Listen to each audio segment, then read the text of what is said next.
Və beləcə insanlar Homo logens mərhələsinə qədəm qoyurlar. Bu dövr neçə milyon il çəkib, o heç kimə məlum deyil. Bu barədə hansısa bir iddiada olmaq da qeyri-ciddilikdir.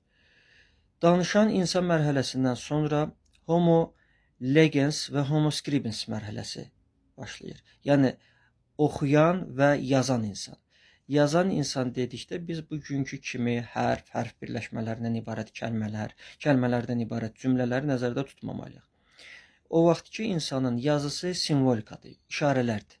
Ən bariz nümunəsini bugün qədimlik etibarı ilə qədim Şumerdə görürük, 5500 il əvvələ qayıtsaq, eradan əvvələ gil kitabələrinin üzərində üçgün simvollardır. Bütün simvollar eynidir, sadəcə onların bir-birinin istifadə qaydası fərqli fikirləri çatdırırdı. Və bizim tarixə yaxın olan bir mərhələdə, dövrdə, indiki İran ərazisində Mixi əlifbasını görürük ki, Şumerlərin əlifbasına çox yaxındır. Belə ehtimal olunur ki, elə onlardan götürülüb. Və qədim Misir 2300 təxminən əvvələ qayıtsaq, burada da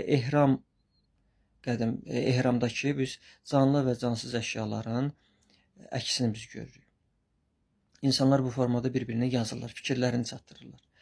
Və nəhayət üzərindən bir neçə milyon ildə keçir, yeni bir çox maraqlı mərhələ gəlir insanlıq üçün. Homo semiotikus. Artıq insanlıq burada məna və məfhum üzərində dayanır. Bunlara diqqət yetirir, tələffüsə diqqət yetirir. İnsanlar danışdığının fərqinə varmağa başlayır, məna üzərində dayanırlar. Bu artıq yeni bir mərhələdir. Mən birinci açıqlamada ona görə psixologiya işarə etdim ki, bəzi dilçiliklə əlaqəli bəzi suallara psixologiya olmadan cavab tapmaq mümkün deyil. O da nəydən ibarətdir? Bugün bir ölkənin vətəndaşları yaxın bir-birinə 5 kilometr, 6 kilometr məsafədə yaxın kəndlərin vətəndaşları bir-birinə danışırlar, başa düşmürlər, müxtəlif ləhcələrdir. Eyni dildir, amma ləhcə fərqi. Nə baş verir burada? Vətəndaş eyni su, eyni qida, eyni havanı udur, amma digər ki, ləhcə fərqi o qədər kəskindir ki, dediyim kimi bir-birini başa düşə bilmir. Nə baş verir? Bunların beynində, zehnində nə baş verir?